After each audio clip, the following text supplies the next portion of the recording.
Hi friends, welcome to cine plant channel. So ఇందాకే girl friend movie and Jatadhara movie రెండు movie చూసి వచ్చాను.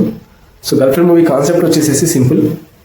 రిలేషన్షిప్స్లో లేడీస్కి వాళ్ళ స్పేస్, వాళ్ళ ఫ్రీడమ్ అనేది జెంట్స్ ఇవ్వాలి అనేది కాన్సెప్ట్. ఓకే, సో పర్ఫార్మెన్సెస్ పరంగా వచ్చేస్తే రష్మిక గారి బెస్ట్ పర్ఫార్మెన్స్ అని అందరూ అంటున్నారు. నాకైతే అసలు నచ్చలేదు. Forget about best performance.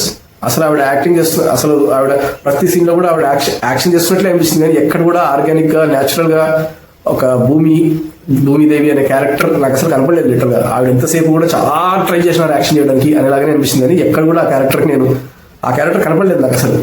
Okay, Dixit గారి పర్ఫార్మెన్స్, ఆయనకు రాసిన క్యారెక్టర్ గురించి ఆయన పర్ఫార్మెన్స్ ఓకే. అన్వయ మేనన్ గారు ఆవిడ మంచి క్యారెక్టర్ పడింది and she did well as well. నాకు అన్నిటికన్నా ఫ్రస్ట్రేటింగ్ ఏంటంటే రోహిణి గారి క్యారెక్టర్. సో నా వరకు రోహిణి గారు వచ్చేసి one of the best female character artist ఇప్పుడున్న జనరేషన్లో. ఆవిడకి రాసిన క్యారెక్టర్ అండ్ ఆవిడ చేసిన యాక్షన్ వచ్చేసి ఇంటర్వ్యూ ముందు వస్తారు. నాకైతే ఇరిటేటింగ్ అనిపించింది, ఇరిటేటింగ్ గారు ఏంట్రా ఈవిడతో కూడా ఇట్లాంటి క్యారెక్టర్ అనిపించినారు ఇలాగ అనిపించింది. అండ్ రావు రమేష్ గారి క్యారెక్టర్ కూడా అలాగే రాస్తున్నారు. ఒక ఫాదర్ క్యారెక్టర్లో అంత మరీ బిలో ద బెల్ట్ డైలాగ్స్ రాయాల్సిన అవసరం ఆయనకి, అంటే అట్లాంటి డైలాగ్స్ ఆ క్యారెక్టర్ రాయాల్సిన అవసరం ఎందుకుందో నాకు అర్థం కాలేదు. హెడ్ ఏక్ అనిపించింది ఆ క్యారెక్టర్ చూస్తుంటే. ఎప్పుడెప్పుడు లేసి వచ్చేద్దాం అనేలా అనిపించింది. సేవ on paper it would have been okay, but నాకైతే లేడీ క్యారెక్టర్ని ఎలివేట్ చేయాలి అనే దానికన్నా కూడా జెంట్స్ మీద హేట్రెడ్ అనిపించింది నాకైతే కంప్లీట్గా సినిమాలో. సో జటాధర మూవీ గురించి మాట్లాడుకుందాం. అగైన్ జటాధర మూవీ వచ్చేసి ఆ పోస్టర్స్లో కానీ వాళ్ళ ప్రమోషనల్ కంటెంట్ కానీ చూస్తే ఇదేదో ఒక సూపర్ న్యాచురల్ థ్రిల్లర్ అనే ఫీలింగ్ తోటి మనం ఏదో ఒక అద్భుతం చూడబోతున్నాము అనే ప్రమోషన్స్ వాళ్ళు అంటే ఆ ట్రైలర్ కంటెంట్ కానీ టీజర్ కంటెంట్ కానీ అలా అనిపించినాయి.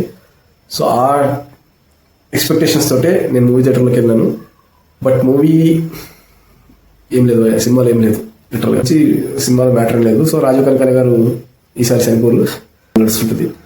సో ఓవరాల్గా మూవీ అది భయ. సో సినిమా ఫస్ట్ హాఫ్ అంతా complete bore. Second half first ఒక half an hour flash back mood ఉంటుంది. లాస్ట్ ఒక 30-40 మినిట్స్ కొంచెం బెటర్. బట్ ఓవరాల్గా చూసుకుంటే సినిమాలో మ్యాటర్ అయితే లేదు. సో నేనైతే డిసప్పాయింటెడ్. సో లిటరల్గా గర్ల్ ఫ్రెండ్ ఇది రెండు డిసప్పాయింటెడ్, రెండు హెడ్ఏక్ మూవీసే. So this is my review. So ఇలాంటి కంటెంట్ మీకు నచ్చినట్టయితే ప్లీజ్ లైక్ అండ్ సబ్స్క్రైబ్ చేయండి. ఛానల్ రీసెంట్గా స్టార్ట్ చేస్తున్నాను, డెఫినెట్లీ మీ సపోర్ట్ కావాలి. Please like, subscribe, share and comment. Thanks allot.